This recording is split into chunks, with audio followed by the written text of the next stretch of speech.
Human beings are searching for the personal experience of reality. They are seeking to come to understand themselves, to find a reason for their own existence.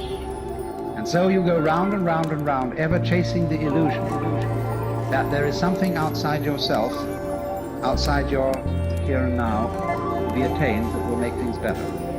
No guru, no method, no teacher, and no nothing else either.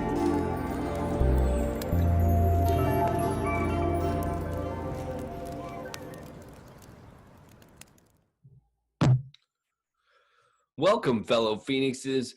The fabric of our society runs rife with fear. It seems to infect and occupy every advertisement, political campaign, law, and so on. Fear is so deeply ingrained in our culture, it has almost been ground down to permeate the very fiber of our being. What if there was a way out? What if we could face our fears? And with that, I'd like to take a moment and just focus on what we're grateful for today.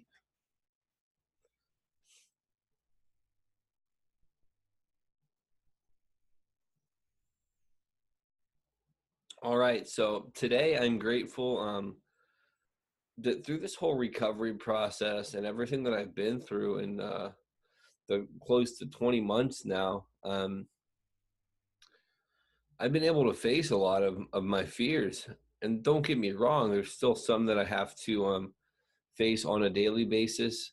And there's still some that I haven't uncovered. And there's still some that I'm dealing with now.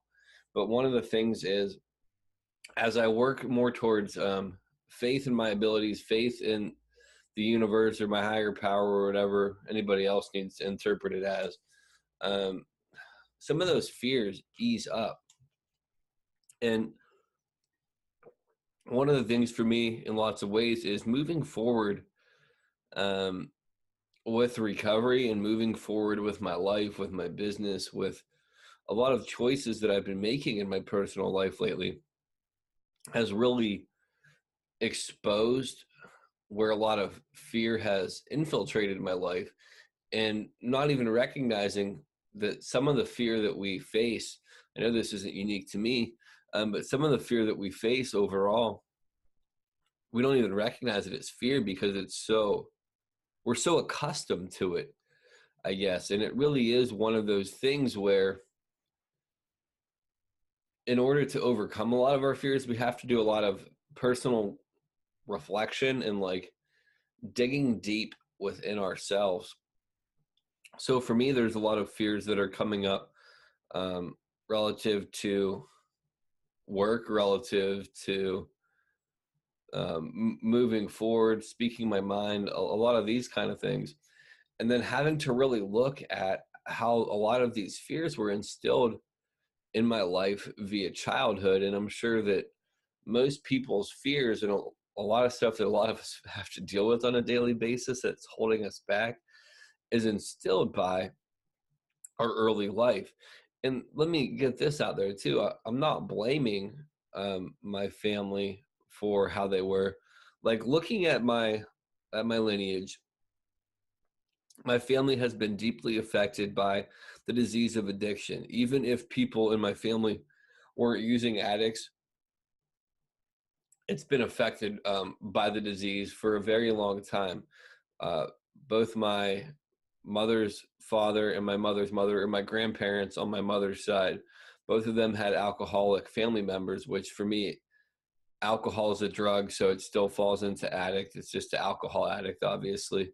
But that impacted my grandparents, which impacted my mother's upbringing, which impacted me.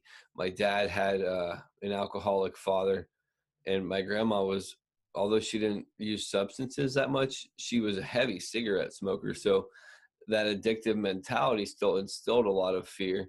And then pretty much in my upbringing, only being able to say certain things, and even if I voice the truth sometimes, being punished for voicing the truth because either parent didn't want to deal with it, couldn't hear it, couldn't see it.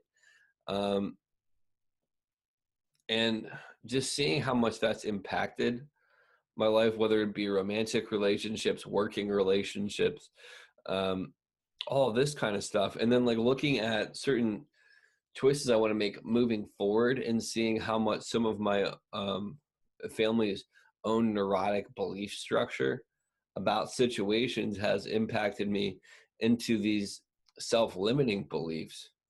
It's a freaking trip. Um, and in lots of ways, even like the codependent behaviors I have are based in fear. It gets deep. Even talking about it, like some of the stuff I didn't really want to bring up, and there's still things that I need to talk on this podcast.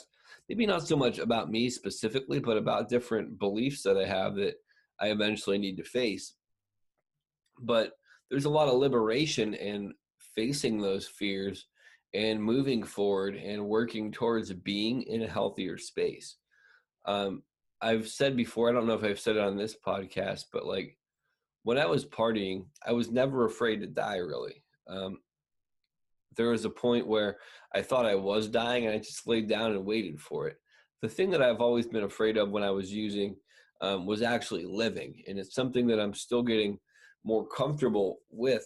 And by living, I don't just mean walking around on the planet. I mean pursuing my dreams, because that's the definition of living. It's existing while pursuing dreams and accomplishing things that are meaningful to you.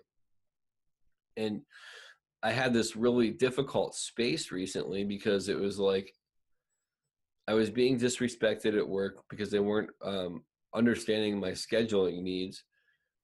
And I had to really make a choice of walking away, but I had to face this fear of consequences, blah, blah, blah, blah.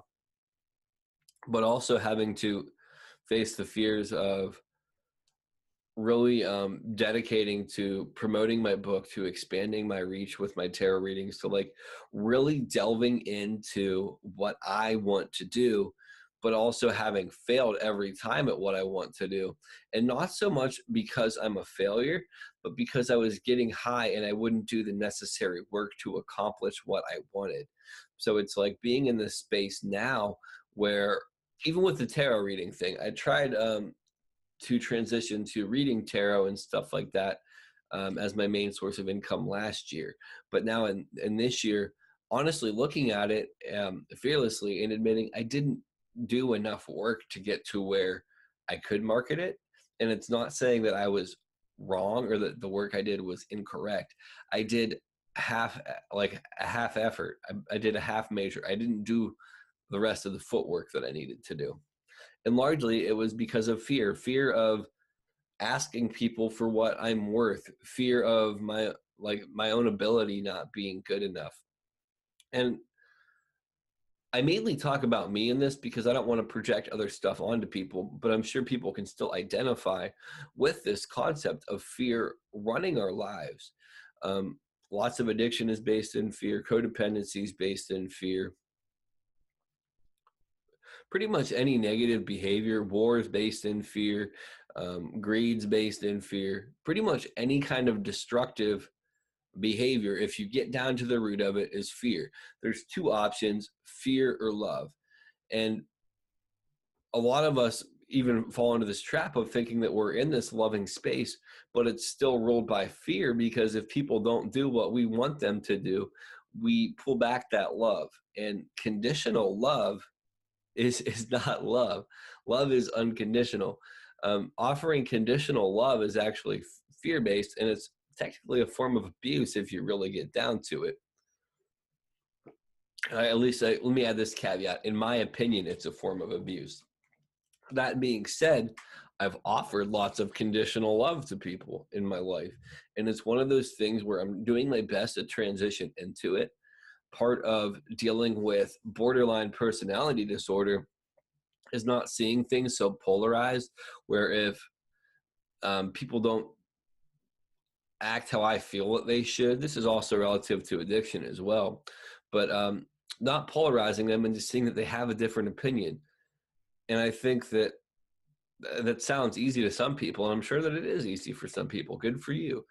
Like I said, I have issues with that, typically or largely because of my upbringing. And when you look at today's culture with this political divide, a lot of it's still that black and white thinking where if somebody believes one thing, they're horrible people. Racism is the same way, black and white thinking. Like, if this person's this color, they're bad automatically. I've met great people of every race, gender, sexual orientation, religious background, whatever. I've met great people of all those things. I've also met really shitty people of all of those things. And when you come down to it, even the shitty people, they have something I can learn from them. And really looking at like the reason why most of these people are shitty, in my opinion, is largely because of being fear-based. The fellowship I'm in, we talk about the triangle of self-obsession.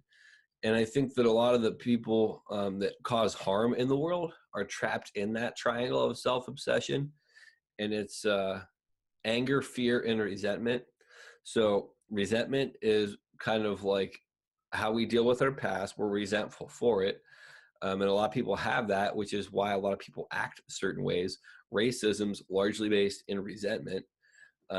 Anger is how we deal with the present because we're denying the current situation and we're getting upset. And also, anger is never a solo emotion. There's this deeper undercurrent of it, which largely is sadness. And that sadness is largely based in fear of not being enough, fear of not getting your way, fear of so on and so forth. And then in regards to the last one, fear, anger, and resentment. Fear is how we deal with the future as people in the triangle of self-obsession. Fear is this concept of, I'm not going to get what I want. I'm not going, like, these things aren't going to be met. Things won't go how I want them to. And that's putting this expectation on reality that it has to go that way in order for you to be happy. So the biggest antidote for fear is faith. And when I started on this journey of like speaking about my mental illness, not even on the podcast, but physically to police, stuff like that, I had a shit ton of fear. Talking about having a psychotic episode and the different things that I thought is frightening, especially when our society stigmatizes you if you have those things because they're afraid, because they don't understand it, because they have lack of information. But putting some faith in it, like the one lady told me, what are they going to do? Burn you if you talk about it or whatever, burn you at the stake for you voicing your opinion. And it's like, oh yeah, that isn't the case. But understanding that behavior came from being a kid and talking about things and people not liking my truth, being told to suppress my emotions, getting in trouble for voicing my opinion. It's deep. I don't know. Like, I feel like I've really gotten the grasp, like the gist of this out. We have a lot of fear in our culture. Fear is very profitable. Okay, I haven't touched this element of it. So advertisements try to sell you on fear of not being enough, fear of body image, fear of this, fear of that, fear of the other. And this is easily understood by people. It's because it's profitable. It's marketable to tell people you're deficient. If you take this, you won't be deficient. Or if you take this, you'll have that extra edge to get what you want out of life. Even with like medication commercials, do you have any of these conditions? Then you should consult your doctor, who are also grooming with all of these different things, so they're more likely to prescribe you this kind of stuff. It's deep. And then fear on like a political stage, and it doesn't matter which party you follow. Let me put that out there. Like, I don't really have a party personally. I shouldn't say I don't have a party personally. But if you look at it, they all play to your fears. You're afraid of this occurring. That's what this person wants to do. Blah, blah, blah. But when they're playing to your fears, they're controlling you based on fear. Let's get Noam Chomsky had the term manufacturing consent. Let's manufacture consent for the outcome of this with fear. It also goes into the concept of Hegelian dialectic: problem, reaction, solution. So if we present this problem that creates fear, you're going to react a certain way. And if we have the solution for the reaction that we expect you to give forward, we are able to advance our agenda. And this is without the concept of any conspiracy, anything like that. This is just how politics works. And you could argue with me if you want, but if you look at political science, it's evident. It's not, it's fact. So fear has a very powerful purpose as to why it's so prevalent in our culture, whether it's from upbringing, whether it's from advertisements, whether it's from political systems. But what we have to do is, there's this concept, I want to say it's like a samurai concept. Anyway, it's some warrior concept. A warrior who has no fear is foolish. Any wise warrior should live with fear, because it's good to be able to live with it. Lack of it can be dangerous, but also not being controlled by it. And there's this other quote where it's like, courage isn't lack of fear, it's continuing on despite of it. So you can still sit there with fear, but not be controlled by it. And that's largely like what I'm talking about doing, is still having these fears, but moving forward regardless. And this is the last thing I'll really touch on with this. Fear is false evidence appearing real, false expectations appearing real. Forget everything and run. But it doesn't have to be. It could also be face everything and rise. And that's what I'm trying to talk about here, is facing everything and rising, looking at reality for what it is. And danger is real. Fear is your imagination fucking with you. Yeah, I've really touched on everything. I'm going to be updating my tarot prices and all of this kind of stuff, reworking my website, getting better at marketing some of the services that I want to offer, and presenting some of the merchandise that I want to sell as well. And by merchandise, I mean gems and minerals, handcrafted jewelry, some spiritually inspired shirts, hats, all that kind of stuff. Present that in a better way. Yeah, I hope that if you enjoy the podcast, you can contribute that way to helping me keep moving forward with it. Like, I don't want to just ask you for money for more content. And with that, love, light, respect, appreciation. Enjoy your day and take it easy, people. I don't know why I said it like that.